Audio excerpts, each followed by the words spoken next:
they are begging to make a deal, not me. They're begging to make a deal. And anybody that saw what was happening over there would understand why they want to make a deal. But they say, oh, we're not talking to them. Anybody would know they're talking. And only a total fool. And they're not fools. They're very smart, actually, in a certain way. And they're great negotiators. I say they're lousy fighters, but they're great negotiators. They are begging to work out a deal.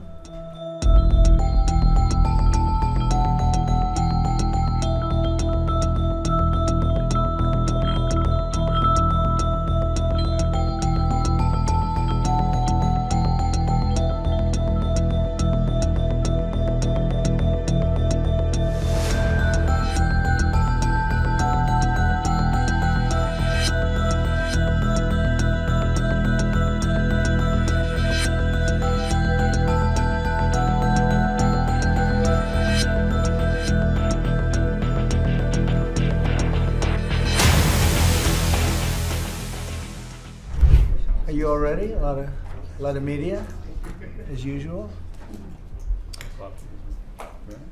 So thank you to the incredible members of my cabinet. They're doing a phenomenal job. Everybody pretty much agrees to that, including our newest member, Secretary of Homeland Security, Mark Wayne Mullen. Thank you, Mark.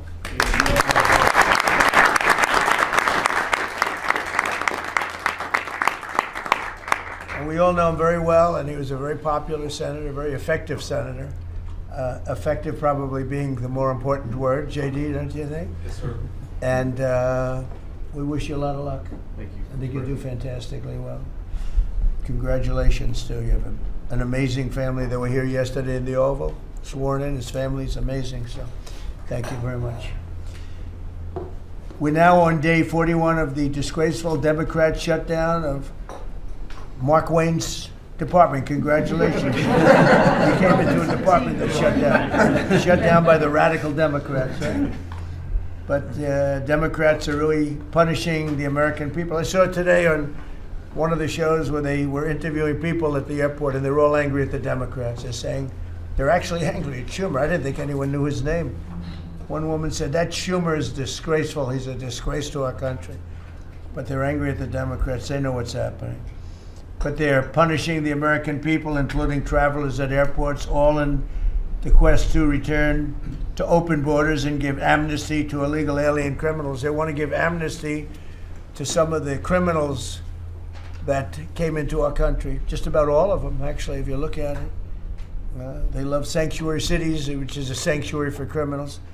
They want to make sure they're taken care of. That's what we're fighting about. That's really what they're fighting. They don't talk about that, but that's what they're fighting about. They want to protect criminals. In many cases, 11,888 murders. Many of them, I will say, are gone now because of us. We got them out. But still have some left. Should have never happened, should have never been allowed to come into our country.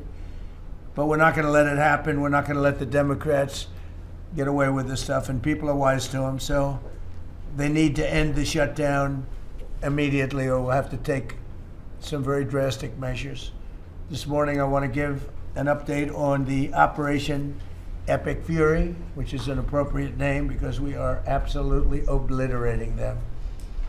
Over the past 3 weeks, we've been hitting Iran's military capabilities at a level that few people have ever seen before. People never knew there was such a capability. We have the strongest military anywhere in the world by far. I built it during my first administration, and I used it during my second administration. Unfortunately, because I'd rather not have to use it. But it's a display of force and precision and skill like nothing the world has really witnessed, although you got a pretty good witnessing of it in Venezuela also. And that was a smaller version of what we're doing now. We're crushing their missiles and drone stockpiles, destroying the defense industrial base. We've wiped out their Navy completely, their Air Force completely. We've wiped out a large percentage of their missiles. And the missile launchers, without the launchers, the missiles don't do any good. And we've knocked out probably close to 90% of the launchers, probably more than 90% of the missiles themselves. Between some they fired and more than they fired, we knocked out. We've also destroyed a lot of the factories. We're continuing to do that, but a lot of the factories where they manufacture the drones and the missiles. The drones, too, are way down, but the reason they're down is they go one way and they don't come back, because for the most part we're shooting them down. But we also are able to, we've really done tremendous damage to the places where they make them. And just so we set the record straight, because I've been watching the Wall Street Journal's fake news and all these stories that get printed like, oh, I want to make a deal. They are begging to make a deal, not me. They're begging to make a deal. And anybody that saw what was happening over there would understand why they want to make a deal. But they say, oh, we're not talking to them. Anybody would know they're talking. And only a total fool. And they're not fools. They're very smart, actually, in a certain way. And they're great negotiators. I say they're lousy fighters, but they're great negotiators. They are begging to work out a deal. I don't know if we'll be able to do that. I don't know if we're willing to do that. They should have done that 4 weeks ago. They should have done it 2 years ago. Or they should have done it when we first came into office, because 2 years ago they had free reign under Biden. Sleepy Joe, worst president in the history of our country. What he allowed to happen to our country at the borders, and even with a thing like this. But not just him. Every president for 47 years, every president should have done this. They should have done it a long time ago, because you cannot give lunatics a nuclear weapon, and they would have had a big one. It stopped really when we did the B-2, but even before that, the Barack Hussein Obama, what he did where he gave them the Iran nuclear deal, gave them free will toward a nuclear weapon. Basically, he chose Iran over Israel and others that didn't want him to do it.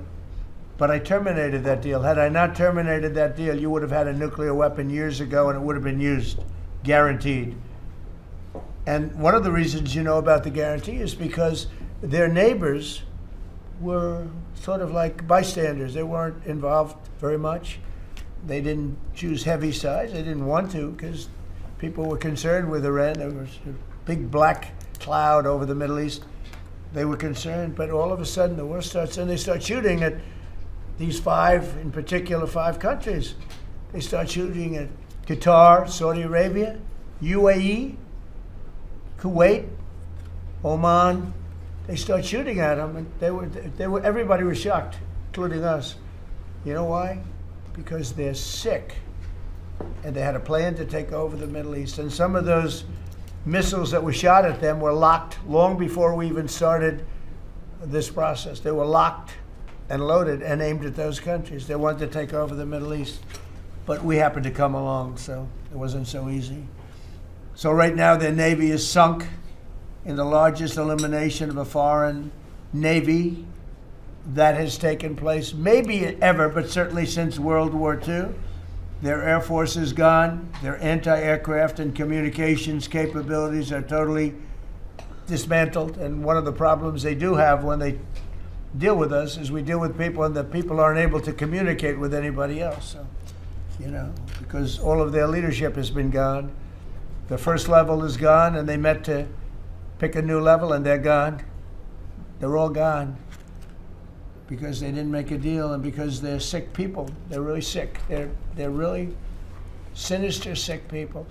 And if anybody thinks it was okay to have a group of people like this to have nuclear capability, nuclear weapons, and if we didn't attack with the B-2 bombers, they would have had a nuclear weapon within 2 weeks of that, maybe 4 weeks. But between 2 and 4 weeks, they were planning to have a nuclear weapon. If we didn't hit them at that time with the B-2 bombers, and one of the great air raids in history, maybe the greatest.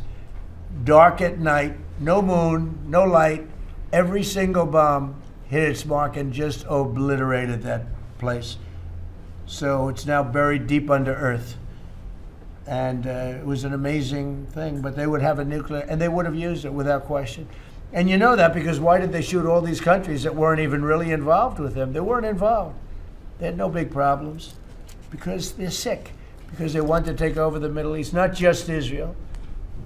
Certainly Israel would have been the first on their list. They would have used nuclear weapons, a nuclear, you don't need too many of them, but they would have used a nuclear weapon on Israel, and they would have used it on the other neighbors. And then they would have come after us.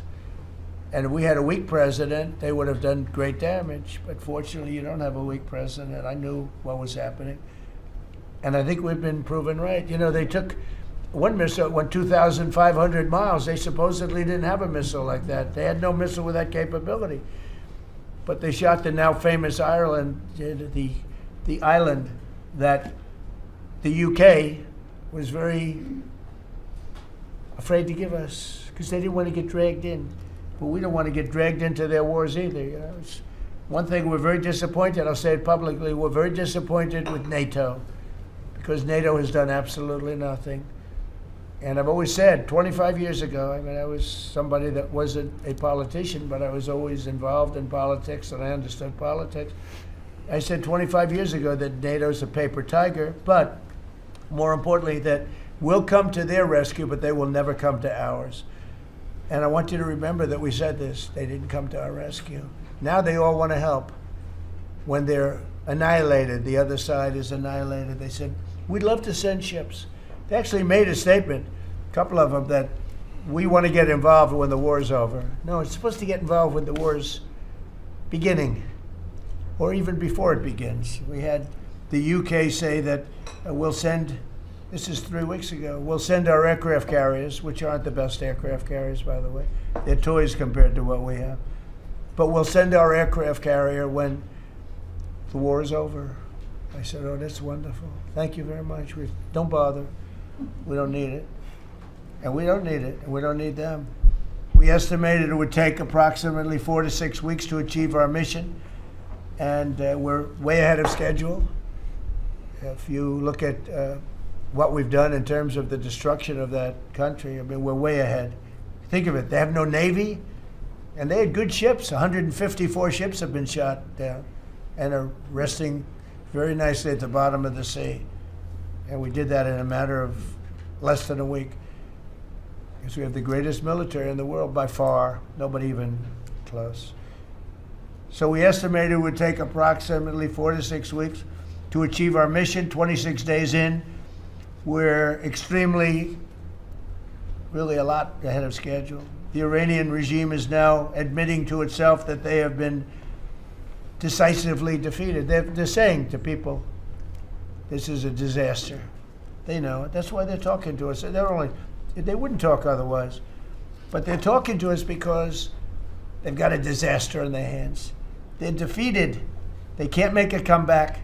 We're free to roam over their cities and towns and destroy all of their crazy nuclear weapons and missiles and drones that they're building. Oh, we're doing that. They now have a chance to make a deal, but that's up to them. And they'll tell you, we're not negotiating. We will not negotiate. Of course they're negotiating. They've been obliterated. Who wouldn't negotiate? They are begging to make a deal. We'll see if we can make the right deal. And if they make the right deal, then the strait will open up. Hormuz Strait will open up. And even now, we don't know if there are any mines. You know, they have 22 they call mine droppers. Think of it. Who would have 22 mine droppers? There's a boat that drops mines. Who has 22 mine droppers? Except for people with very evil intention. So every one of those mine droppers has been struck with the same weapon we used to stop drugs from coming into the United States of America. When we hit those boats, it's the exact same weapon, extremely effective. We have unlimited supplies and extremely effective. But they have no more mine droppers. By the way, speaking of drugs, we're 98% down drugs coming in by water, by the ocean, by the sea. 98%. And we're trying to find out who are the 2% because we think they're the bravest men anywhere in the world. Maybe women. But whoever's on those boats is very brave or doesn't watch television. But where drugs coming in by sea, coming in by water, are 98% down. And now we'll stop the drugs coming in by land. The land is the easy one. You had to stop the water. A lot of it came in through the water. Now it's all pinched. And these people are trying to come in by land. And we will, that's it. That's the easy one. But we had to take care of the water first. Nobody's coming. Virtually nothing is coming in anymore. It was hundreds of millions of dollars a week were coming in by water. But they now have the chance, that is Iran, to permanently abandon their nuclear ambitions and to chart a new path forward. We'll see if they want to do it. If they don't, we're their worst nightmare. In the meantime, we'll just keep blowing them away, unimpeded, unstopped. Well, there's not a thing they can do about it. They can't do anything about it, you know. I tell you, if they could, you'd be hearing about it. You'd be hearing about it. You don't hear anything about it. They can't shoot our jets. We have the best military equipment in the world. No, not even a contest. You see that with Venezuela. They had other equipment. They didn't have ours. It didn't work. Didn't work. Think of it. We did the situation in Venezuela. It was a great military operation, getting a very, very dangerous man who's killed a lot of people, forced people into our country. Incredible. He emptied his prisons in Venezuela, emptied his prisons into our country, and I hope that charge will be brought at some point, because that was a big charge that hasn't been brought yet. It should be brought. He emptied his prisons into our country and was a major purveyor of drugs coming into our country. And he's now been captured and, you know, I guess be given a fair trial.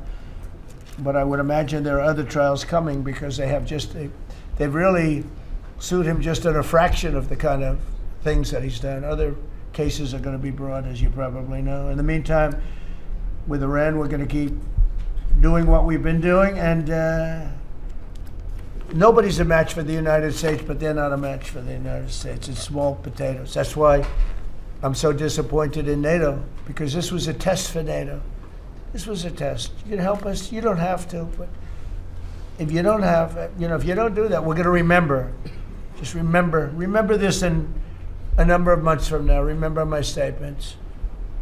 They have an expression, a great expression: never forget.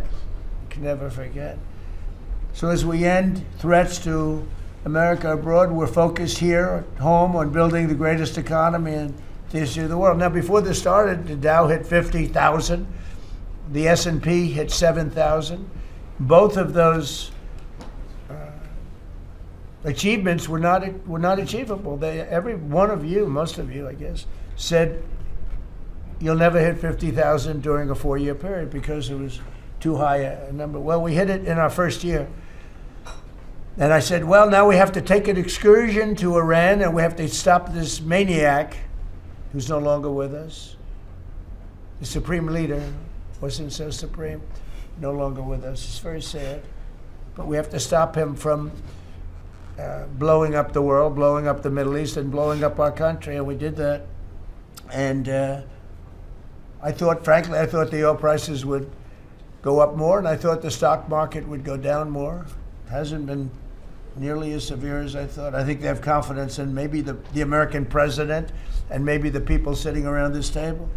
But Americans filing their taxes this year are receiving record-setting refunds. It's been a very big story. Well, it should be a big story. I don't think you write about it that much, but I speak about it. You know, I speak about it because if I speak about it, at least people hear. You don't write about it. You don't write about the drug prices going down. It'll be going down 30, 40, 50, 60%, 70%. Favored nations, called most favored nations. We're going to be paying the lowest price anywhere in the world. Before we paid the highest price in the world, Bobby, right? And now we're going to pay the lowest price in the world. That's quite a difference. It's a difference of from 40 to 70 and 80 and even 90%. That's a pretty big difference. But we're slashing regulations, and investment is pouring in from all over the world. We have the most investment of any country in history has been put into our country in the last year. And again, we had to take a little detour. Won't be long. Going to end soon. We had to take a little detour, go to Iran, and we had to put out a fire. Very dangerous fire that could have blown up big portions of the world, if not the whole thing.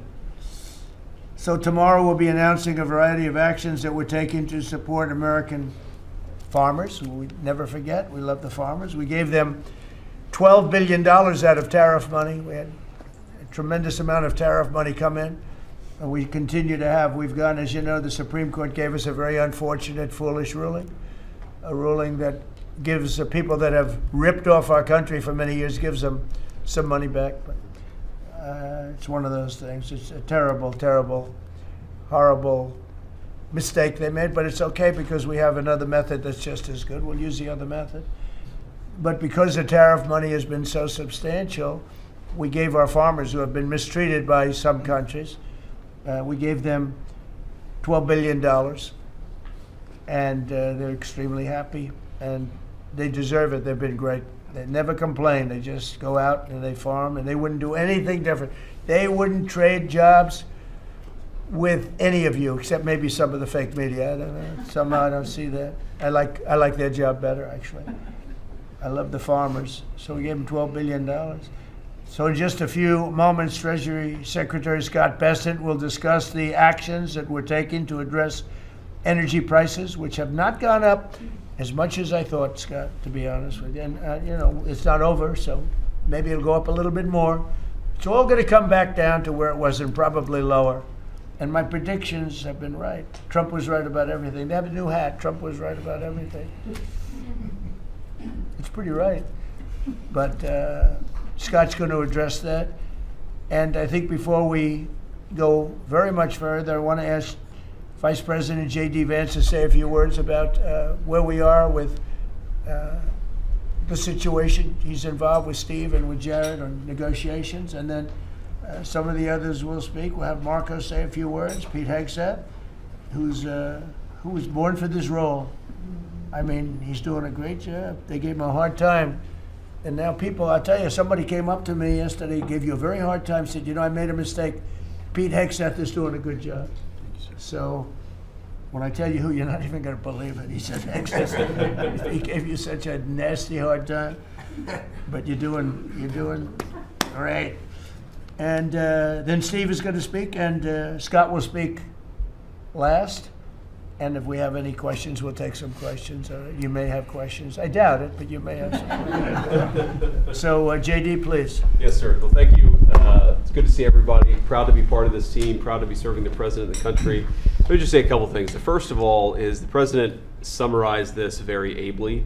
But look, the Iranian conventional military is effectively destroyed. They don't have a navy. They don't have the ability to hit us like they could have even a few weeks ago. And what that does is that gives us options, Mr. President. Now, there's been a lot of reporting about diplomatic options, about negotiations. There's, of course, Pete and his team. There are further military options. But what we have now that we didn't have when the president took over just a little over a year ago is the ability to use every tool at our disposal to ensure that Iran doesn't get a nuclear weapon. Because when I say options, I think it's important the American people know options for what? And it's options to ensure that Iran never has a nuclear weapon. You talk about people who walk into a crowded supermarket and have a vest on, and they blow up the vest and a couple of people get killed, and that's a terrible tragedy. What happens when what's on the vest is not something that can kill a couple of people, but can kill many, many tens of thousands of people?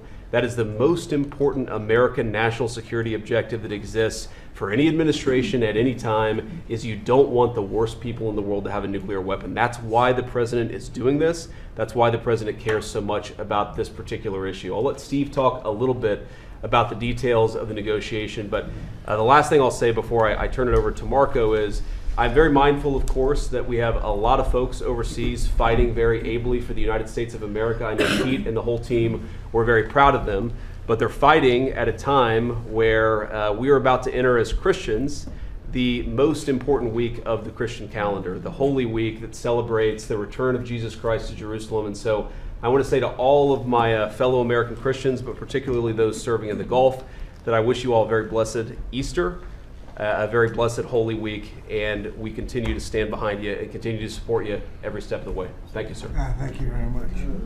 Marco? The most important job any president has is to keep the American people safe. And every president says it, but we have a president that means it and does something about it. As the president outlined very clearly to the world on the night this operation began, Iran has been at war with the United States for 47 years. For 47 years, Iran has been killing Americans and attacking Americans across this planet. And other presidents had an opportunity to do something about it. And they all warned about how Iran was dangerous, but they refused to act. And this president's not someone that's going to refuse to act. He's not going to leave a danger like this in place. He's going to address it, and that is what he is doing. From the very first night of this operation, the president made it very clear. People like this, and now what I'm talking about is not the people of Iran. The people that run this country are radical Shia clerics. These are religious fanatics. Look what they are doing now. At their weakest point, this is the weakest Iran has ever been, and look at what they're doing. They're attacking embassies. They're attacking hotels. Imagine what these people would do if they had a nuclear weapon. That is an unacceptable risk for the world. By the way, the president's not just doing a favor to the United States and to our people. This is for the world. He defined very clearly on the first night of this operation what the goal was. We were going to destroy Iran's navy, and that is happening. We were going to, if it hasn't already happened, I'll let Pete speak to the specifics of it. We were going to destroy their missile launching capabilities. We're well on our way to achieving that goal. We were going to destroy the factory so they couldn't make more missiles and more drones. And that is moving forward. Every single objective the president clearly laid out on the first night of this operation is being effectuated. Again, Pete will speak to the specifics of it. This has been an incredibly successful operation. Every day, it may not get covered because, we're unlike them. We're not bombing embassies and hotels. We're hitting military targets. But every day, the Department of War lets the drummer get wicked over every portion of Iran that has these military capabilities, and the results are going to bear fruit for the world. The world is going to be a safer and a better place when President Trump's mission here is achieved. And frankly, I think countries around the world, even those that are out there complaining about this a little bit, should actually be grateful that the United States has a president that's willing to confront a threat like this and not allow it to continue to persist. Because these people will kill as many Americans as they have a chance to do, and if they have a nuclear weapon, as the Vice President pointed out, they could kill millions of Americans in the future. And that is a risk that was not going to continue to exist as long as we had this president. Thank you, Marco. It's very interesting because yesterday I was watching, is it Anthony Blinken? And he was saying that they should have done it. But they didn't do it. Nobody did it. Nobody did it. For 47 years, Marco, that's the number, 47. I guess now it's 48 because we've been saying 47 for a long time. It's probably 48. But for 47, 48 years, every president should have done this. And some are saying now that they made a big mistake in not doing it, but we're taking care of business. Steve Woodcock, please. Mr. President, it is my distinct honor to be a member of your cabinet and to report to you and your team on our negotiations with Iran. Mr. President, you directed Jared and I to pursue a diplomatic resolution with Iran prior to Operation Epic Fury, which we did. However, it became quite clear during these meetings with the Iranian negotiating team that we could not make a deal that fulfilled your objectives of the following: no enrichment whatsoever, no chance of weaponizing whatsoever, decommissioning of Fordow, Natanz, and Esfahan, which you destroyed in Operation Midnight Hammer, no stockpiling of any material, which they flagrantly violated, turning all enriched material over to us, and a cutback in Iran's missile inventory and range capability of those same missiles. Throughout our meetings with the Iranians, we heard the following from them. The Iranians have the inalienable right to enrich. Then we heard they possessed enough 60% enriched material, 460 kilograms, to make 11 atomic bombs. Finally, we heard the following statement. They would not give up diplomatically what we could not win militarily. In other words, they were again miscalculating the success of Midnight Hammer, which was a total success. These are incontrovertible signs, among many other signs, sir, that their regime had not given their negotiating team authority to make a deal required by you. We conferred with you and all the other members of your foreign policy team, Susie Wiles, Pete Hegseth, the chairman, Marco Rubio, JD, Scott Bessent, Chris Wright, John Radcliffe, throughout all of these negotiations, and we were repeatedly rebuffed on everything we asked for. I have no doubt that we exhausted all efforts on behalf of a peaceful resolution, as you directed. Jared and I both agreed that the Iranians were there to buy time until a weaker president arrived.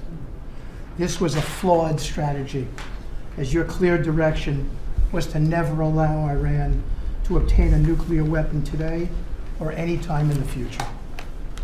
Against that backdrop, and our compelling military successes in epic fury, we have had multiple reach-outs from the region and others who want to play a role in ending this conflict peacefully.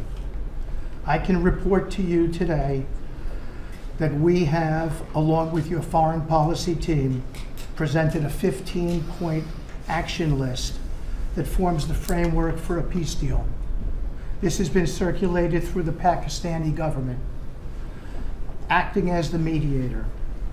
And this has resulted in strong and positive messaging in talks, as you just indicated to the press. But these are sensitive diplomatic discussions, and you have directed us to maintain confidentiality on the specific terms and not negotiate through the news media as others do. I can say this: we will see where things lead, and if we can convince Iran that this is the inflection point with no good alternatives for them, other than more death and destruction. We have strong signs that this is a possibility, and if a deal happens, it will be great for the country of Iran, for the entire region, and the world at large. Your policy of peace through strength is the most effective tool for a diplomatic resolution here, just as this policy was an effective tool in each and every one of all of the other conflicts you settled in your first year. Iran is looking for an off-ramp following your powerful threat on Saturday. Your indications that you are willing to listen to peace proposals have been well received. You have instructed us that your preference is always peace, and that we should make that our priority. We have delivered that message, sir, along with the 15 points for peace. Finally, we have told Iran one last thing: don't miscalculate again. Thank you very much. Everybody around this table is doing a great job. Pete Hegseth, please. Mr. President. I'll start kind of where you left off, Mr. President. Thank you for doing the work of the free world and having the courage to step up and stop the Iranian terror regime from holding the world hostage. That's really what it is. And 27 days ago, Iran had a modern military. Never in recorded history has a nation's military been so quickly and effectively neutralized. Operation Epic Fury is not an endless war. It's a decisive campaign with clear objectives to destroy Iran's offensive military capabilities and ensure they never obtain a nuclear weapon. This is stuff for the history books. This is stuff for legacy. Mr. President, you are acting now to ensure future generations do not have to live under the threat of a nuclear-armed Iran. However, you wouldn't know it if you listened to the dishonest hate Trump media, as you referenced. The folks here in the room, these cameras, they have a choice. You're either informing the American people of the truth or you're not. Because I hear it from my people every day. Behind every headline you write, there's a helicopter crew in the air. And behind every news banner you write, there's a battalion on the move. And behind every fake news story, there's an F-35 pilot executing a dangerous mission. My message to the media is get it right. This actually isn't something new to me. I may be a young guy, Mr. President, but I'm not a rookie in this realm. In 2007, I helped lead the surge, the public fight for the Iraq surge. Stood and watched people stand in the Senate and declare the war is lost before it even started. Who was that? It was Harry Reid. That was the Democrats and the media working hand in glove. Back then it was 3 years into a war. Now we're 3 weeks into an operation. But see, unlike Iraq, this isn't a tie. This is not parity. This is not chaos. This is success, pure American success on plan, and as the president said, ahead of pace. Over 10,000 enemy targets destroyed, over 140, I think now you're right, Mr. President, over 150 naval vessels sunk, underground facilities destroyed, their defense industrial base in shambles, and overnight, not only do they not have a Navy, Mr. President, they no longer have a Navy commander. IRGC's Navy commander was killed overnight in operation. So no Navy, no Navy leader. Now that here's the thing about the media though, if President Trump had not acted, you'd be screaming, why not? And now that he has taken decisive action, you're asking, well, why did you? It's the same old tired playbook, TDS in your DNA. But the hardworking, God-fearing, patriotic Americans out there know better. And you alluded to this, President Obama, Mr. President. Here's a fact that you don't hear on your networks, that we know. Many of the Iranian military factories and bases that we're systematically destroying were paid for by the pallets of American cash that Barack Obama flew into Tehran under the Iran deal. You might call it an inconvenient truth. Iran took our money and turned it into weapons and bunkers and ammo. And now we're destroying those weapons and you're righting, Mr. President, that grievous wrong. And make no mistake, we had to act. And our objectives are clear. No nukes, no Navy, and a complete dismantling of their missile program and defense industrial base. And as Marco pointed out, that mission, and the VP as well, has not changed since day one. Yet, 2 days ago, they shot 2 failed missiles on a target 4,000 kilometers away. For years, they told the world that their missiles could only range 2 kilometers. Surprise. Yet again, Iran lied. And to the world, I say London is 4,000 kilometers from Iran. Washington, D.C. is 3,300 kilometers from Venezuela, another country President Trump did something about that partnered for a long time with Iran. So you're telling us that Iran is not a threat to the world or to the U.S. President Trump knows better. And here's what success actually looks like right now. You mentioned it, Mr. President. A-10 Warthogs, if you know them, you love them, and Apache helicopter gunships are flying strike missions inside Iranian airspace and throughout the Strait of Hormuz at will. See, you only send these slow, low-flying, close air support platforms when the enemy has no meaningful air defenses left.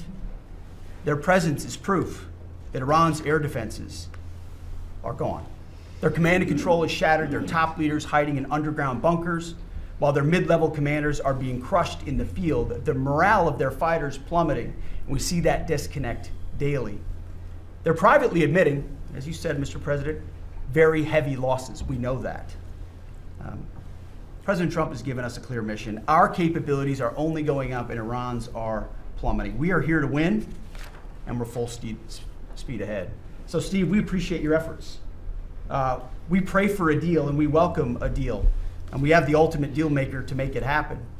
But in the meantime, as I said yesterday, the Department of War will continue negotiating with bombs. War is negotiation by other means.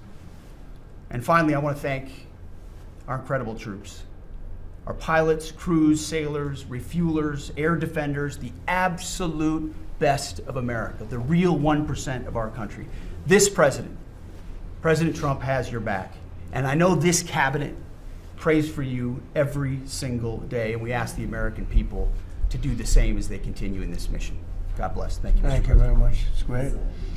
I think before I ask Scott to say a couple of words, it would be great if people like the mayor of Chicago and the governor of Illinois would say, please come in and stop the crime. A beautiful young lady was killed the other day, and the father was a very good friend of Dan Scavino, and he took it very hard. Dan took it very hard, like the father, friends. They grew up together, and it's a young lady whose life would be saved if we did what we did as an example in Washington, D.C., which is now a safe city. All the time, people come up to me in the building, people that work here, they say, thank you so much. I know immediately what they're talking about. They're able to walk to work. They walk to work. You all walk to work. Some of you were mugged. I know you told me stories. Some of you were mugged. One person in particular was viciously mugged. In the group right here, it's not happening anymore. You have a safe city.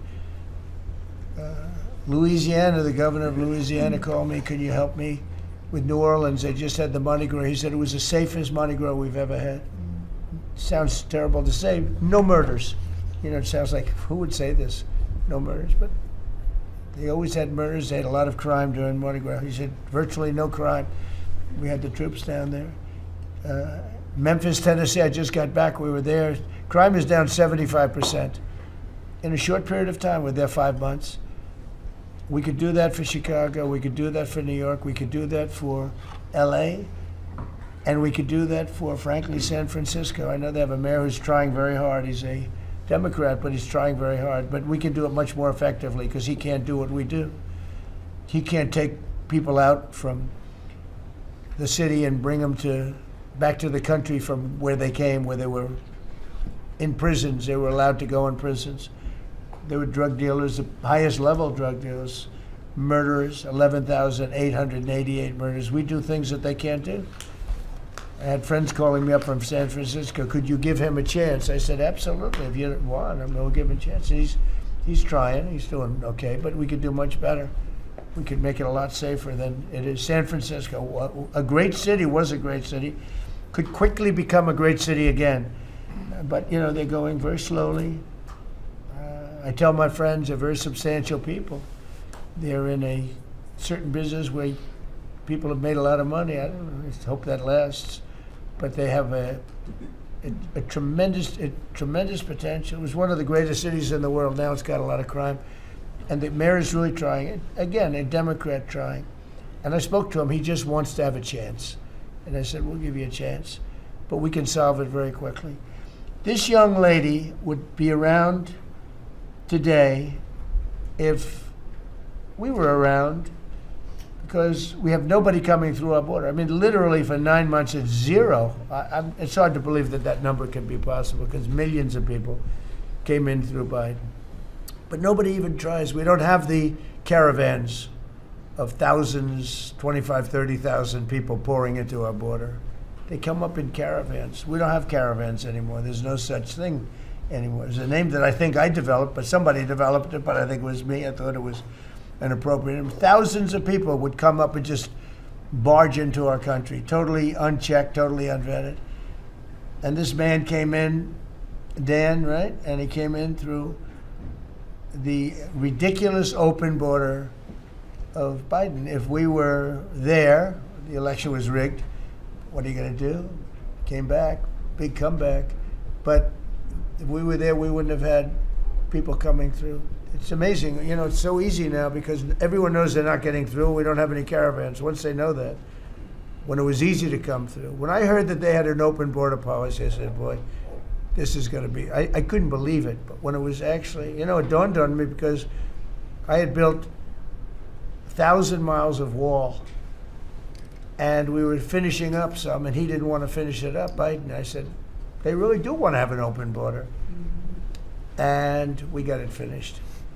But that young lady would be alive today. And she'd be alive for another reason, because we would have the National Guard in Chicago and in New York and in other places. And they love doing it. It's like training, to be honest. It's actually training. I never want to take them out of D.C. I mean, maybe somebody later on will do it, but I never want to take. You know, the people, they look, they say, we feel so good, we feel so safe. We see these beautiful, strong people, and they're so nice. They help, they open the doors for people. They carry bags. They pick up paper when they see paper on the ground. I looked at D.C. last night. I drove to make a speech, and I drove through, and I said, take me this way, take me that way. The city's clean. The fences are down. You don't have homeless all over your parks. I mean, we had parks. There was no room for anything else other than homeless. It's all clean and nice. And it'll be even more beautiful in a year from now. And we have some projects that are great. This ballroom is going to be something that's so beautiful for the city, so desperately needed by presidents. I mean, now it's no secret the military wanted it more than anybody.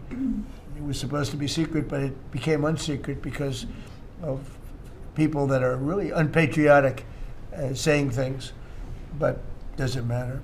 Doesn't matter. It's going to be great. We're building an arc, a triumphal arc, which will be incredible for the city. Incredible. We're fixing up what was the Kennedy Center. I was honored when the board changed the name a little bit. Actually, it shows that the Republican and the Democrats, they work together. It's really something we work together.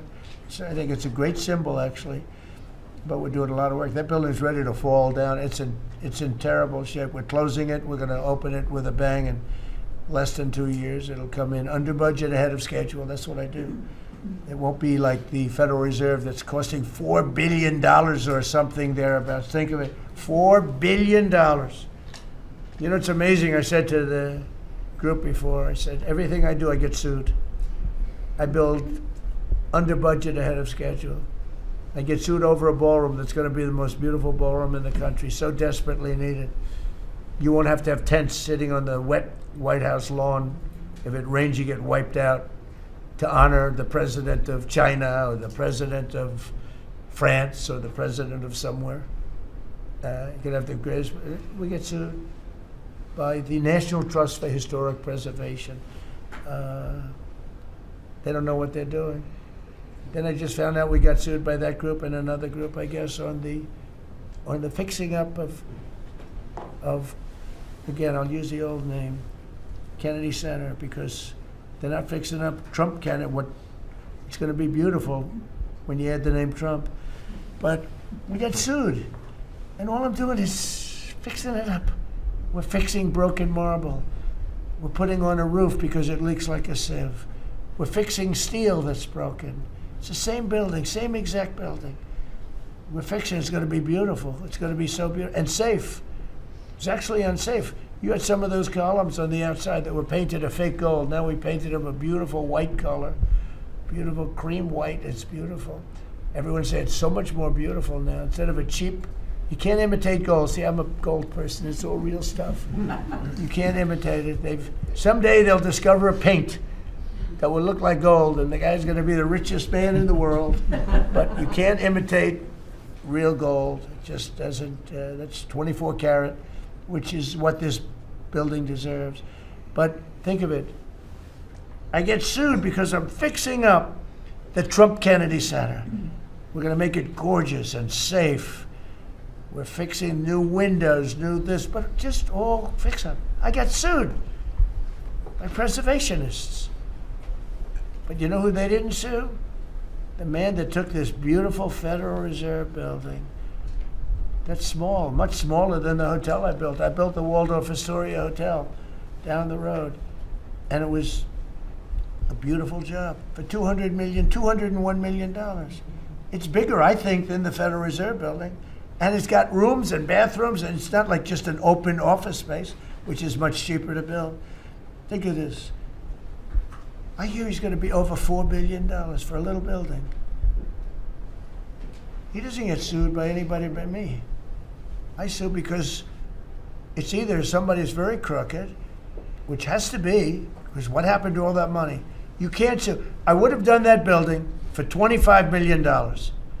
It's going to cost maybe $4 billion, and we have a great new person coming in to take over the Fed.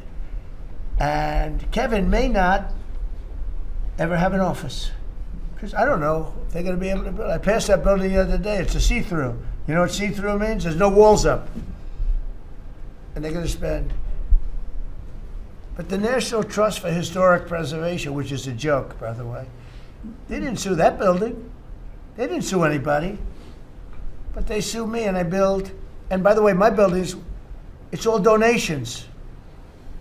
Rich people and people are putting up the money. Zero taxpayer dollars. Is that right, Scott? Zero taxpayer dollars. This stuff is all done for free, and I get sued. This can only happen to Trump.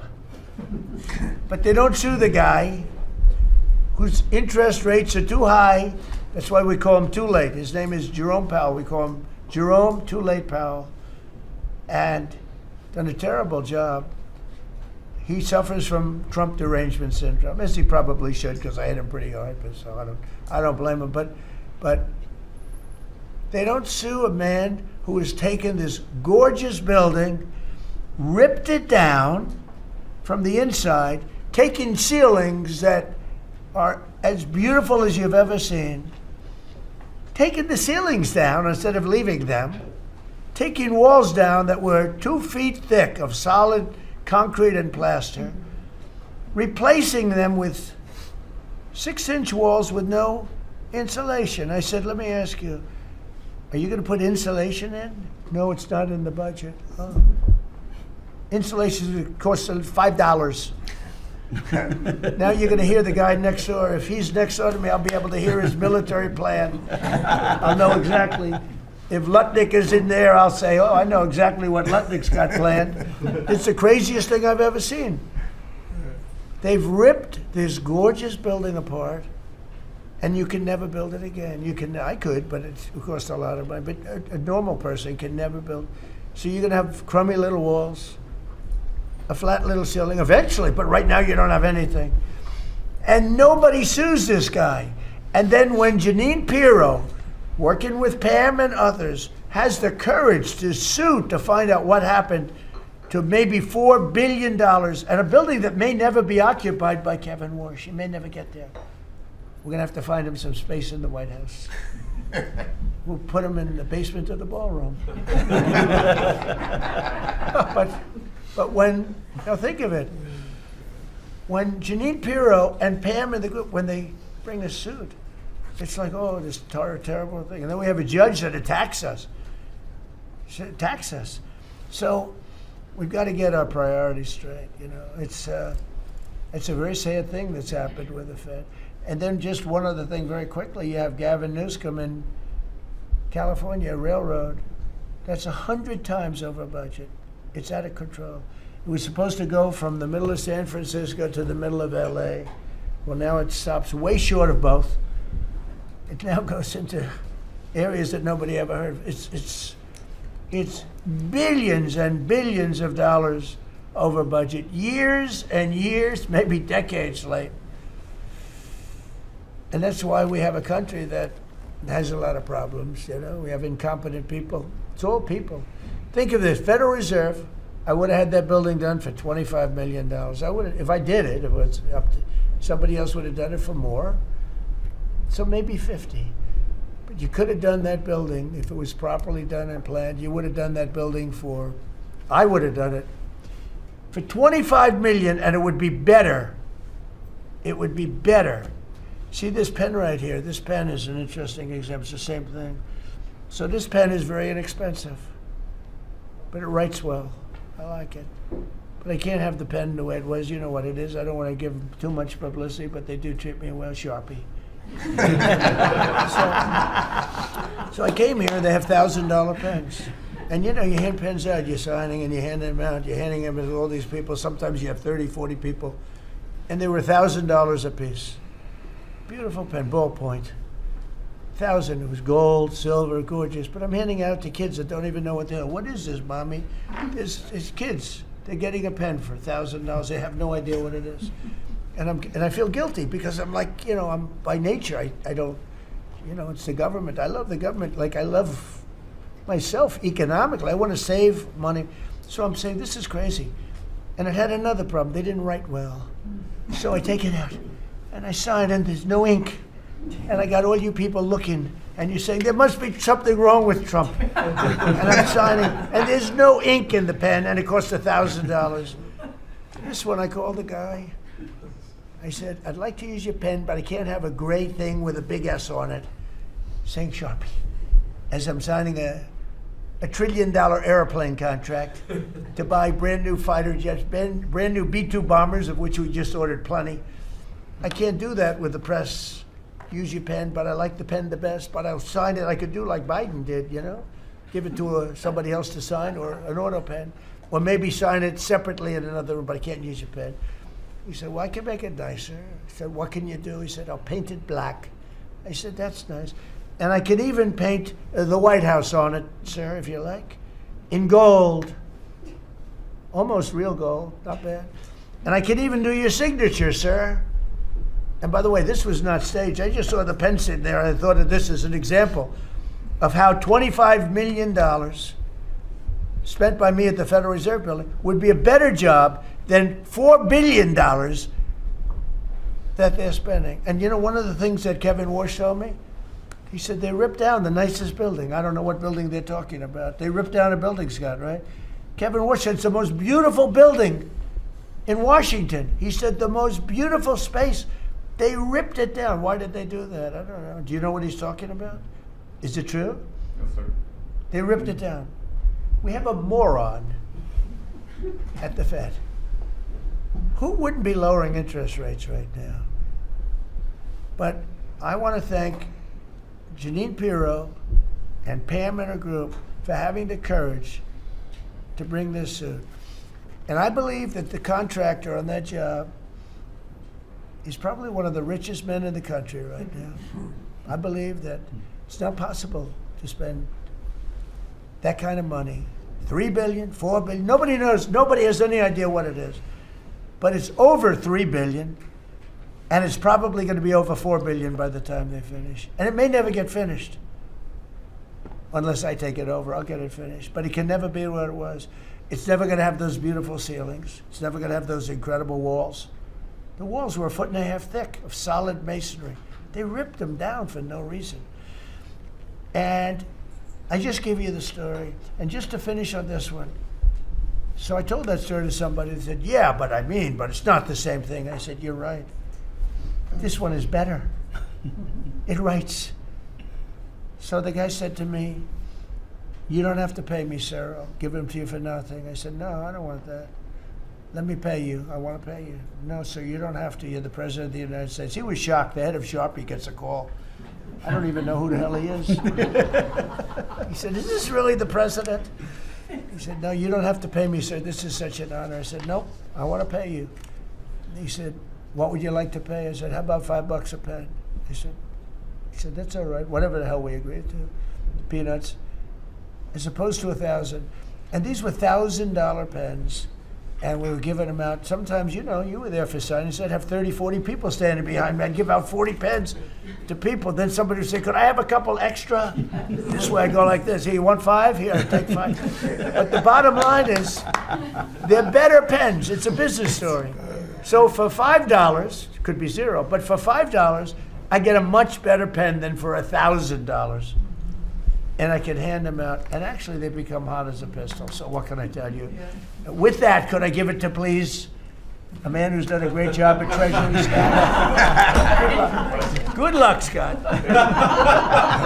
Well, sir, as always, you're a tough act to follow, but that is very illustrated. Your economic leadership has made our military mission possible. Mr. President, national security, as you always say, is economic security. Your leadership has shown the American people that there is no prosperity without security. That our mighty military on one side, but the U.S. economic strength is fighting off this evil regime. The Iranians believe they are fighting a two-front war. It is the military war that our great warriors are prosecuting, but on the other side, they are trying to take control of the global economy through a choke point that we believe does not exist and that we will overcome. Your historic Operation Epic Fury seized a generational opportunity to demolish a regime that has coordinated over 4 decades of global terror and claimed thousands of American lives.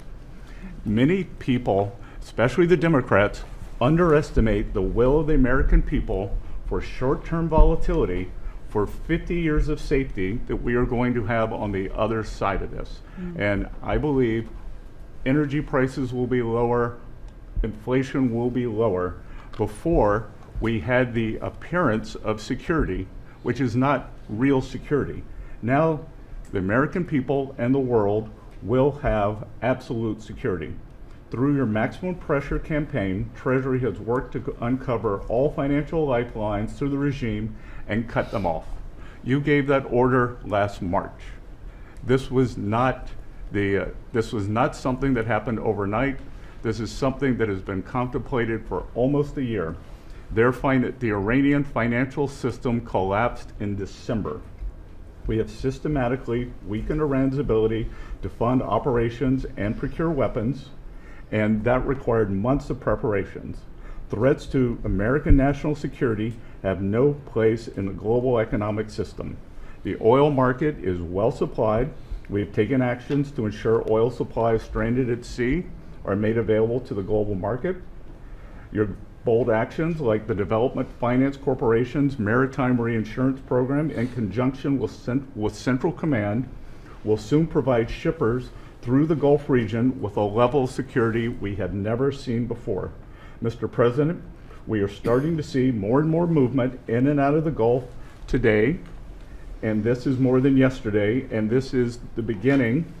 I am confident that shipping traffic will continue to increase on a daily basis even before we secure the straits. Turning to the home front, the U.S. economy remains strong. We had a strong economy thanks to you. We are the best insulated in the world thanks to your energy efforts in term 1 and term 2. The U.S. is an energy superpower. American workers' purchasing power is finally being restored. The latest figures indicate robust real compensation increases. We are starting to see the working family tax cuts benefits bearing fruit this tax season. 44% of tax returns have claimed at least one of your signature policies: no tax on tips, no tax on overtime, no tax on Social Security, deductibility of auto loans. The average tax refund is up more than 10% for working Americans. The economy you vitalized through your pro-growth policies is well positioned to withstand these temporary disruptions. The United States dollar has reasserted itself as a safe haven asset. The US dollar has appreciated since the hostilities began because everyone knows, thanks to your efforts, the US economy is the best position in the world and capital is flowing in. Efforts to reprioritize economic security are ensuring the United States remains secure, resilient, and prepared for the challenges ahead. As we approach the 250th anniversary, America will never be safer and more secure militarily and economically. Thank you. I just want to ask you a question. Is this guy central casting? I'm looking at him. I'm in Treasury. He might not be so good for war. I don't know. Pretty good. No, I'm looking pretty good too. I'm looking at this guy. He's central casting. Even the glasses are perfect. Where do you get those glasses? I think I'm going to get glasses like that. That's beautiful. Great job. That's really good. No, he's done a great job, and you all have. Proud of you all. Do you have any questions? Yes, Mr. President, are you going to go in for the uranium? Like, how do you secure Iran? And let's assume I was or I wasn't. Why would I ever answer a question? Can you accomplish what kind of a question? Am I going to go in for the? Oh yeah, I'm going in. We're going in tomorrow at 3 o'clock. How could you possibly ask a question like that and expect an answer? I don't know, but I don't know. I think you're a friendly person too. It's just such a ridiculous question. Mr. President, please. Thank you, Mr. President. There's been a report that potentially the U.S. is looking at diverting some munitions, air defenses that were meant for Ukraine to the Middle East. Is there any accuracy to that? Is that something you're considering? Well, I'd have to ask you, but we do that all the time. You know, we have tremendous amounts of ammunition. We have them in other countries, like in Germany and all over Europe. We have, you know, we're packed. And sometimes we take from one and we use for another. We help Ukraine. Biden started, and he gave $350 billion away. Too much, way too much. And we sell it now to NATO. We sell it to NATO, and they probably give it to Ukraine. Mostly, I think they give it to Ukraine, but we get paid for everything that we give. We don't give anything anymore. That's a tough situation. That whole Ukraine situation, very, very tough. We're working very hard on getting that one solved. It doesn't have any impact on us, virtually nothing. In fact, if anything, I mean, we sell a lot of equipment for that unfortunate war. 25,000 people died last month, 25,000, mostly soldiers. Some in the towns, but for the most part soldiers. They're dying Nobody's seen anything like it since World War II. It's a terrible situation, and hopefully that's going to get settled. You know, I settled 8 wars, and many of them I think were more difficult than this one. In theory, they were more difficult, but there's tremendous hatred between President Putin and President Zelensky. Tremendous hatred. I've seen it before, but I've never seen it maybe to this extent. And I think that's calming down a little bit, and I think we have a chance of getting it done. But it doesn't affect us thousands of miles away. That's why when I heard the head of Germany say, this is not our war about Iran, I said, well, Ukraine's not our war. We helped, but Ukraine's not our war. I thought it was a very inappropriate statement to make, but he made it. You can't erase it. But he felt that way. I said, well, you know, Ukraine's not our war. And it's not, but I would like to see all those young people stop being killed. I mean, they're being killed. It's like a slaughterhouse. What's happening there is horrible. 25,000 on average. Last 2 months ago was 31,000 people died in 1 month, Marco, right? I said, it's getting crazy. It's getting worse. Think of it, 31,000 soldiers, both Russian and Ukraine, died 2 months ago, 25,000 last month. And if I can solve that, it would be a great honor to do it. I wish it could have gone faster. I solved other ones in 1 day that have been going for 32 years. We stopped one that was starting, it was already started, India and Pakistan, and the Prime Minister of Pakistan, a very fine gentleman, said President Trump solved something that was going to cost 10 million lives. That was going to cost a lot of lives, 2 nuclear nations. And those were complicated, but we got them done quickly. This one is, it's a shame. And the only reason I'm doing it, frankly, is because I want to stop death. I want to stop the death from happening. I think I'm going to go with a man that I've missed, Brian. I haven't seen you in a long time. I miss you. He's been in a very strange location. I don't know. He's had a strange thing happen. But anyway, go ahead, Brian. Well, good to see you too. Actually, good to see the new car cabinet doing one. Good to see you too. You talked about gas prices coming down. Yeah. Obviously, they will. But would you ever consider suspending the federal gas tax in order to kind of temporarily alleviate some? Well, some people should do that. As an example, in California, every time prices go down, his prices go up because the gas tax is bigger than the tax itself, bigger than the product itself. It hasn't. I mean, we've thought about it, I guess, but honestly, when I did this, I knew it was going to be a little bit. We had the greatest economy ever. We had the greatest stock market in history. I said, we're going to take a little bit of a hit, a short-term hit. It's going to end up going much higher than it was, in my opinion. I said we're going to have a great stock market. Nobody thought we could get to 50,000 or 7,000 in the respective indices. Nobody thought that was going to happen, but it did in the first year. They said it couldn't happen in 4 years, that you wouldn't hit 50 in 4 years, but you could maybe get close. We hit it in the first year. And I said, this is a good time to solve a problem that you had to solve. And that's what I did. But the gas tax, people have talked about it. It's something we have in our pocket if we think it's necessary. And if I can follow real quickly, you just recently took off, Secretary Duffy, 17,000 truckers off the road that quite frankly could not speak English, which is a safety issue. Yeah. Could we ever extend that to Uber drivers, Lyft drivers, cab drivers, for someone who takes a lot of Ubers, a lot of my drivers can't speak English? Well, that's not good. I didn't like that. Go ahead, John. So that's a really good point. The problem is that our states are the ones that issue these licenses. So with commercial driver's licenses, we do have some federal control. But again, we have thousands of people who can't speak the language, long-standing rule, and it's a safety issue, right? If you can't understand road signs, if you can't communicate with law enforcement when you're pulled over and communicate what's on your rig, huge problem. But the last administration, Mr. President, they let truck driving schools self-certify that they were qualified to train truck drivers. And so this is like the Leering Center.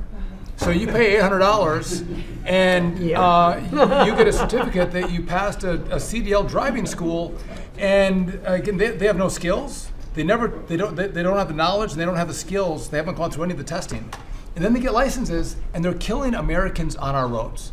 So it's remarkable the rot that the last administration allowed to take place. We are ending that, and I need partnership with our states. Even California started to come on board. Even Gavin has started to play ball with us, which is surprising.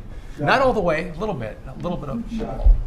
Mr. President, You know, it's interesting because I just saw something that the nursing home business and the daycare centers in particular, they went out and inspected them in Minnesota, and they didn't exist.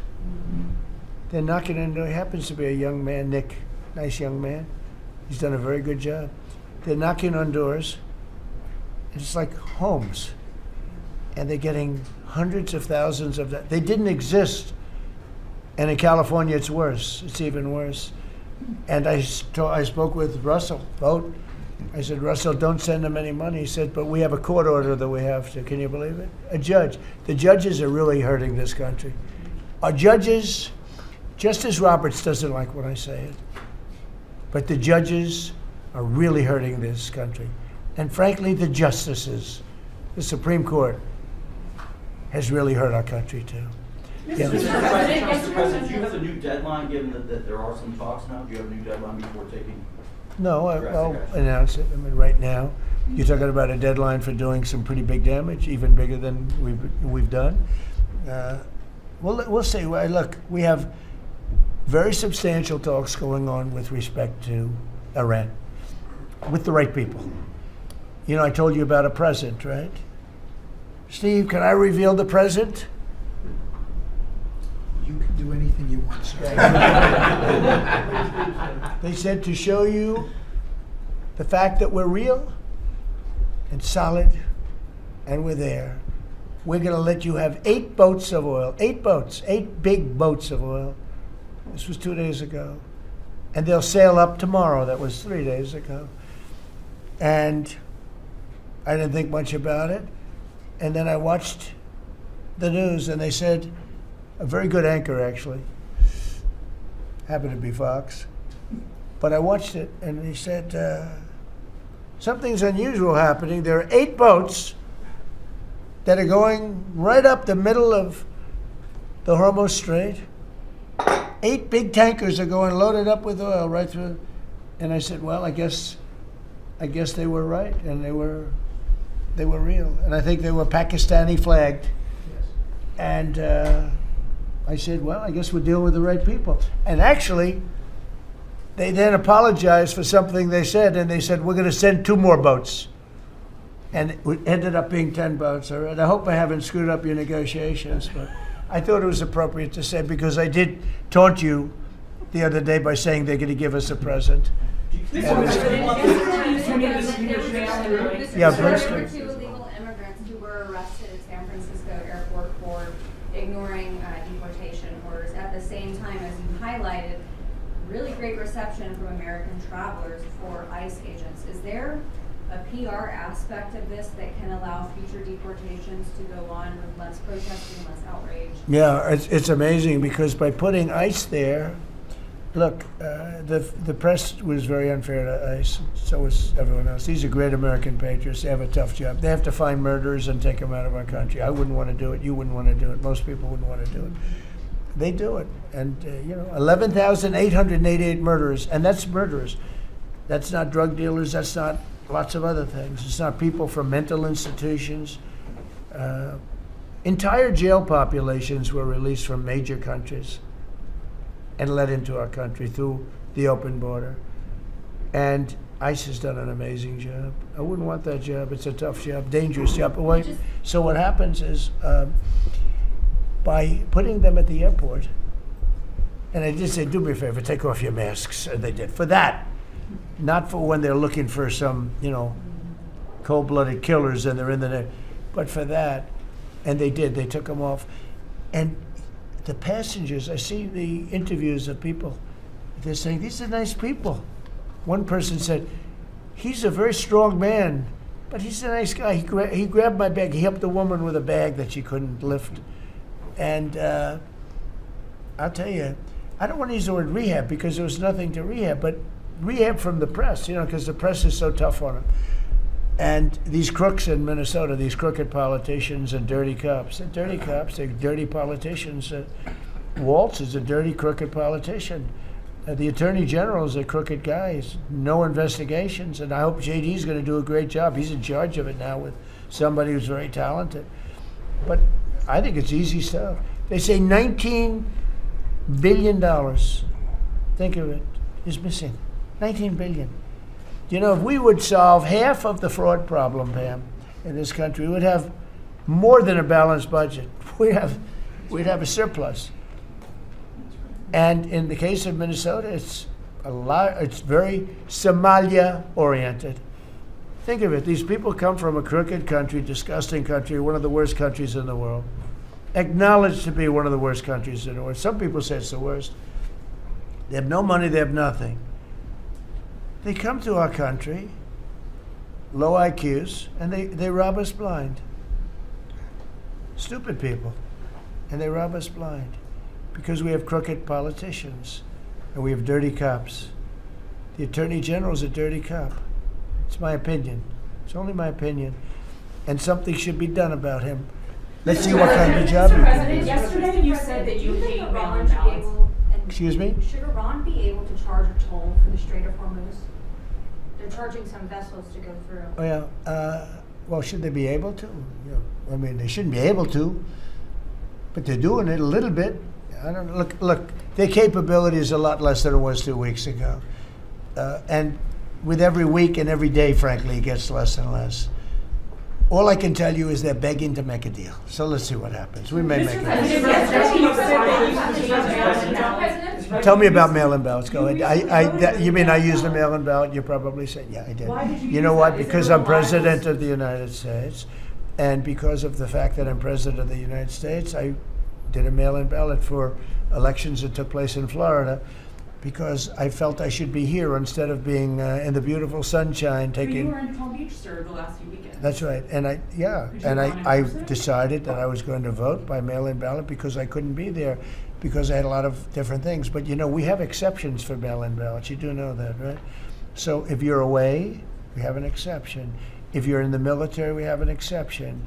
If you're on a business trip, we have an exception. If you're disabled, we have an exception. And if you're ill, if you're not feeling good, whatever. So I was away, mostly in Washington, D.C., so I used a mail-in ballot. But I appreciate the question because I know it was so well-meaning. Yeah. Mr. President, I actually just looked up the company that owns Sharpie, and they stopped turning positive after you mentioned it. By the way, they deserve it. Yeah, question it's a good product. So you gave a 5-day deadline. With oil tankers going through the Strait of Hormuz, is that a condition to move that 5-day deadline? Well, we don't want anything impeded. We want ships to go through. We don't know that they've dropped any mines, by the way, because we blew up all their mine droppers, right? We blew up every one of them. They're going to have to take them out on a rowboat or something. I don't know how the hell they get out there, but we don't really know. You might speak to it. We don't know. There could be a few of them out there, but that's a lot. If you have $1 billion ship and you get hit by a mine, it's not the greatest thing in the world. So if you think, the problem with that's not like you've decimated a military. If you think there may be a mine, that's a bad thought, and it stops things up. How are we doing in that regard, Peter? Mr. President, you're right. We have so heavily degraded their coastal defense capabilities and their naval capabilities that any strategic or operational attempts to do those types of things are extremely limited, and we continue to move over the top of that. Now, whether Iran makes a wise choice or not to try to execute that is part of how this deal comes together, but with every passing day, the military pressure that we're putting on them lessens their ability to really hold that militarily at issue. I mean, the problem with the issue of the Hormuz Straits is this. We've decimated them as a military. No Air Force, no Navy, very few rockets left. We blew up so many. Hard to manufacture. Same thing with drones. The leadership is gone. The problem with the Straits is this. Let's say we do a great job. We say we got 99%. 1% is unacceptable, because 1% is a missile going into the hull of a ship that cost $1 billion, right? So 1% is we can't. If we do a 99% decimation, that's no good. So it's really, you know, a little bit. But I have a feeling it's going to clean up pretty quickly. I can just say this: they want to make, and I probably hurt our little negotiation. It gives them a little impetus to say, well, I wish you didn't say that. But they said yesterday that we weren't negotiating with them, and now they admit that we were negotiating with them. So they want to make a deal. The reason they want to make a deal is they have been just beat to shit. So are you thinking of taking control of Iran's oil? It's an option. I mean, I wouldn't talk about it, but it's an option. Is that something you thought about? Well, in Venezuela, we've done very well working with Venezuela, certainly. And we've taken in billions and billions of dollars. And by the way, Venezuela is doing better right now than they've ever done in the history of their country. And it's sort of like a joint venture. But the United States has made a lot of money, Marco, right? With it. Do you want to talk about that for a second? About Venezuela? Yeah. Yeah, I mean, I think Venezuela in the first 2 months of this year generated more revenue from oil sales than they had most of all of last year. But the money's not being stolen anymore. And it's being held in a U.S. Treasury blocked account. And to the extent it's flowing to the Venezuelan government, it's going to help people, like fund hospitals, pay teachers. It's not and we being get stolen. a lot of it. And they got more than they have in many years. Think of it. We get a lot of it. We have a deal. We get a lot of it. We had 100 million, think of this, 100 million barrels we took in the first 2 weeks. 100 million barrels. That's a lot of oil. It's a lot of ships. And we got some and they got some. We paid for the ships. A lot of money left over. And Venezuela has done better now with us. Call it a partner, call it whatever you want. We've made a lot of money, and they've made a lot of money. We've paid for the cost of that military hit many, many times over. And we've only just started. Our relationship with Venezuela has been amazing. The people, actually, I'm the highest polling person. And in other words, after the presidency, I think I may go to Venezuela and run for president against Elsie. I may run against Elsie. It's an option. No, they like me in Venezuela, but it's an option for me. It's a wonderful option. Yes. There's some reports that Gulf allies are concerned about winding down the war too soon, potentially leaving Iran. Well, they'd probably like us to stay, but the concern if we don't stay, look, it's a beautiful thing about airplanes that go 2,000 miles an hour is you can get back there very quickly. If we don't stay, we're going to be protecting them. We know, they've been very good. Hey, Qatar, Saudi Arabia, in particular, Qatar, Saudi Arabia, UAE, the three of them, Kuwait, Bahrain, they've been 100%. Now, in all fairness, they could have gone the other way. They were surprisingly missiled. They were shot at. Nobody ever thought they'd be shot at. UAE had 1,400 missiles aimed at them. Fortunately, they had the greatest anti-missile weapon in history, called the Patriot. Almost every single missile was shot down. We had an incident recently where 101 missiles were shot at a certain thing that we own that's very valuable. 101 missiles going 2,000 miles an hour. Out of the 101 missiles, every single one of them was shot down in midair and fell into the ocean. It's amazing technology. There's nobody has equipment like we have. Is it even possible to wind down your war while Iran still has that enriched uranium? Is it even possible? Well, you're going to have to see, but I think we're in just very good shape. We're roaming. You know what we're doing? You know the word roaming free? We're over their skies with the most beautiful planes you've ever seen. Roaming free, there's not a damn thing they can do about it. And it would be nice if, like the fake news New York Times, which writes so fake, and the Wall Street Journal is terrible, terrible. I mean, I read a story today that I'm desperate to make a deal. If I was desperate, he'd be the first to know. Pete, let's get the hell out of there. I'm the opposite of desperate. I don't care. I want to know. In fact, we have other targets we want to hit before we leave. We're hitting them on a daily basis. No, I don't talk about you. I can't talk about specifics. a lot of people say that wouldn't matter. Maybe it does matter. Who knows? But I wouldn't talk. It's like the question this young lady asked. Sorry about I embarrassed her. I don't want to embarrass you because I think I think she's a friendly reporter, so I'm sorry. But you know, I can't say what we're going to do because if I did, I wouldn't be sitting here for long. They'd probably, what is it called, the 25th Amendment?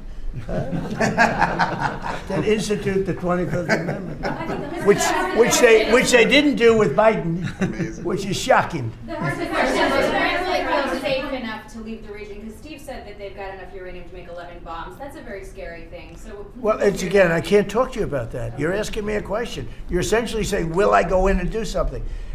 I can't talk to you about that. Mr. President, you're looking at a coalition of ships to help, warships to help protect tankers. How close are you to getting that coalition? Well, we have a coalition for them, but they should have been up here a long time ago. And you know, they're affected. The amazing thing is we don't need the Hormuz Strait. We don't need it. We don't need it at all. We have so much oil. Our country is not affected by this. We have twice the amount of oil as Saudi Arabia or Russia, and soon it'll be 3 times the amount. Chris, do you want to speak to that for a second? And that's correct. Our total oil production is greater than Saudi Arabia's plus Russia, and more than we consume in the United States. So we're the largest. Pretty good. You know what they call it? Drill, baby, drill. Yes. Mr. President, anything else you want to say? Well, and same thing for natural gas. We before your first term, we were the largest exporter of natural gas in the world. Today, we're just by far the largest. I mean, we were the largest importer. Now we're by far the largest exporter, and it's growing rapidly this year. New facilities are coming online. New production's ramping up. We're doing an amazing job. We're getting a lot of help from that man right over there. He's getting approvals done quickly and very environmental. He's an environmentalist, actually. He does a great job, but he gives you a fast approval or rejection. Do you have anything to say? Well, back on Venezuela, where Chris and I have both had a chance to be there, I literally think they're going to put a statue to President Trump. And I'm not being, it's not a political statement, it's an actual thing. So. That would be a great honor. No, because it's like they view President Trump like Simon Bolivar. He's the liberator of a country, and this is a country where they love American baseball. You look on the street, they're wearing NBA jerseys, and Delcy and her team working with us, getting back. Chris and I both experienced, it was the first time in Venezuelan history that they had the free press allowed to come on to essentially where the White House, the Palacio Miraflores. Yeah. And it was an emotional thing for people that had been for 20 years had never had a chance to be there. So whether it's and then production, it's showing up in production. The American companies that are coming back, most of those American companies have many American Venezuelan team members. One company in Houston's got 600 Venezuelan Americans that know more about reviving that industry. So their GDP is it 1/4 of what it was before? They want to get back. They remember what it was. Their production on oil production is climbing towards 50% increase just in the 3 months we've been here. That flows to American refineries on the Gulf Coast, lowering the price of gas in America. So it's a forget that. When are they going to do the statue? The hell with you.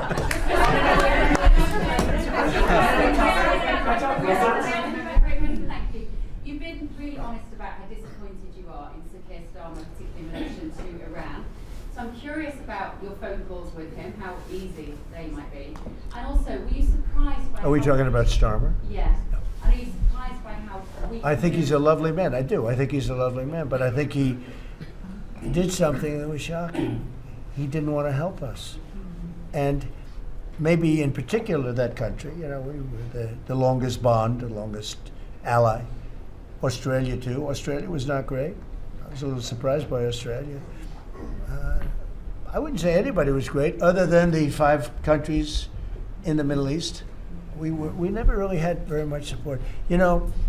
We spend trillions of dollars supporting countries, and this is Little League. This isn't the big league deal. This is sort of Little League pool for us. Look, we decimated them in a period of a week. The first week it was over.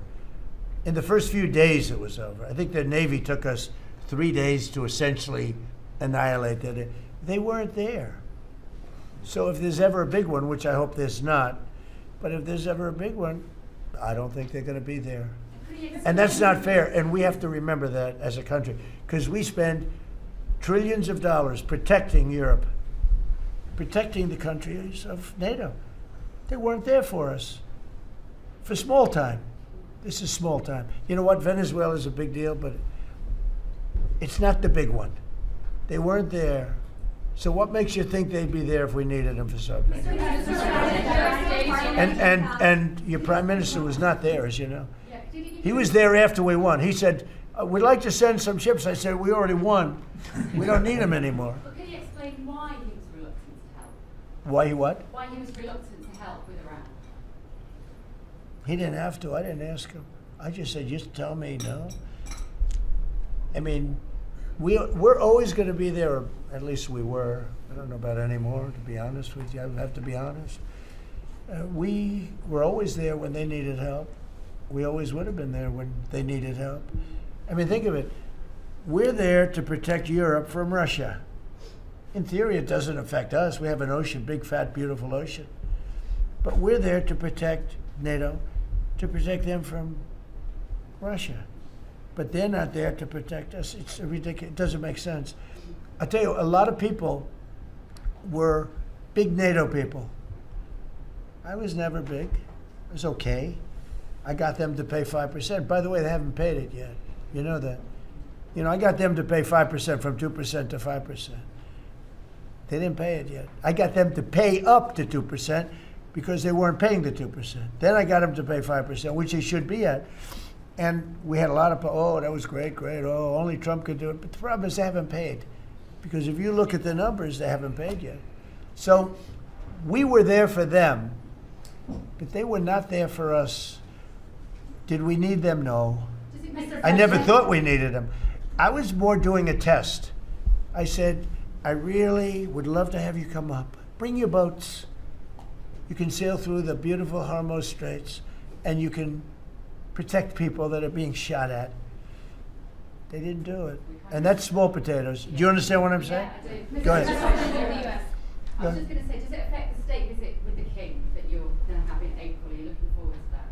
With the king? With the king coming here? No, he's a friend of mine. He's a great gentleman. As you know, he honored me and our country. He really honored our country. But we had an amazing time. I've known him as Prince Charles. I know him as King Charles. I'm proud of him. He's fighting a tough battle. He's tough. I think he's a fantastic. It has nothing to do with that. It's different. But he's going to be here very soon, as you know. We're going to have a state dinner. It's going to be great. But I was very disappointed when the Prime Minister said, I won't be able to. It started with the island that the indigenous have claimed away from your country. And for some reason, you went for it. And all of a sudden, indigenous people that never saw the place, they never saw it. He was afraid that we would do something to insult, because he's a liberal. That's the way they think. And when we needed the island to land that beautiful B-2 bomber, we were told we can't use it. We'd have to fly back to Missouri, which is a 17-hour flight, as opposed to a couple of hours. And I said, you gotta be kidding. Not good. They made a big mistake. Mr. President, is the Friday deadline for Iran, is that pushed back now, or, and if not? I don't know yet. I don't know. Mr. Witkoff and JD and Jared will tell me whether or not they think it's going along. And if it's not going along, maybe not. And we have a lot of time. You know what? It's a day. In Trump time, a day, you know what it is? That's an eternity.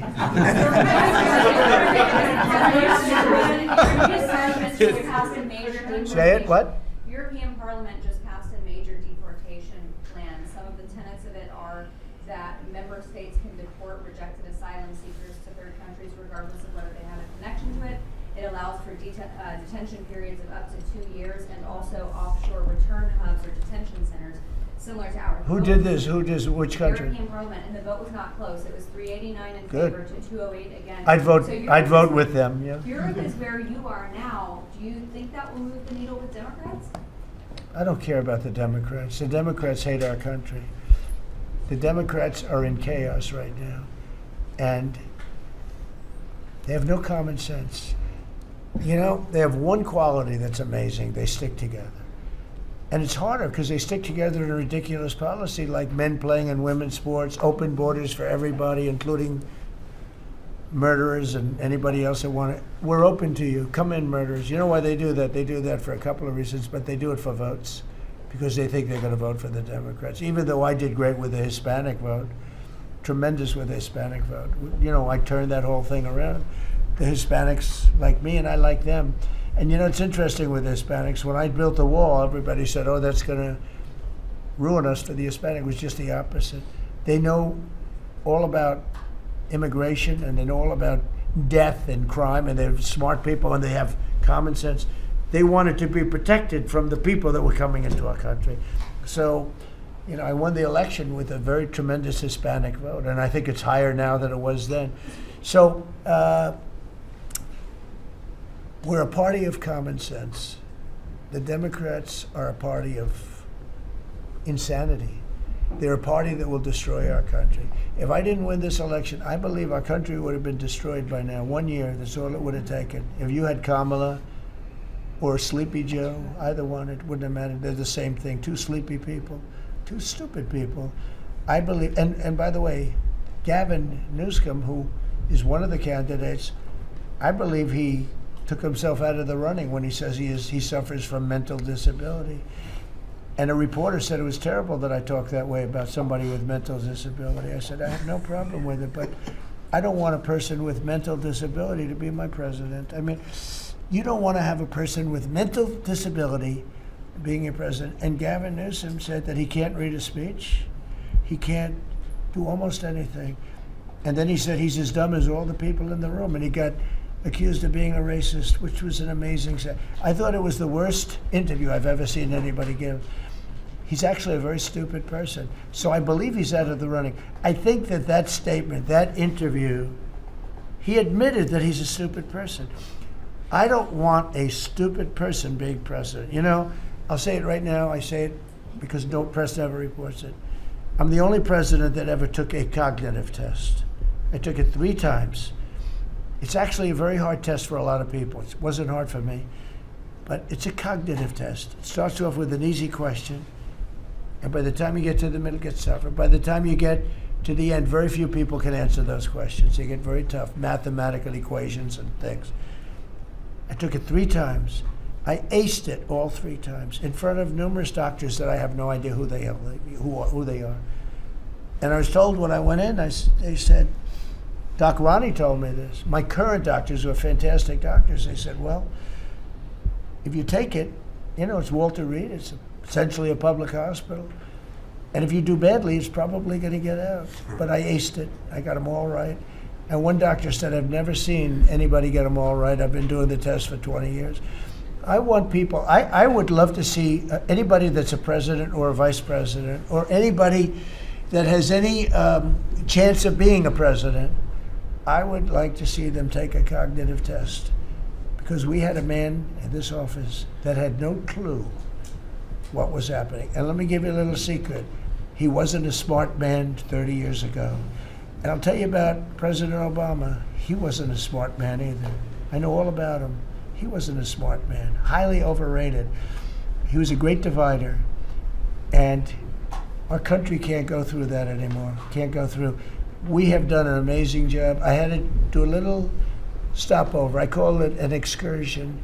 I had to do a little stopover in Iran, and we had to knock the hell out of them because our country would not have been safe. The world wouldn't have been safe. I've done a great favor for the world. The world has not been reciprocal, because when I told NATO, where we give billions and billions of dollars, trillions over the years, I said, do you mind coming up and giving us a little hand with the streets? Send up some.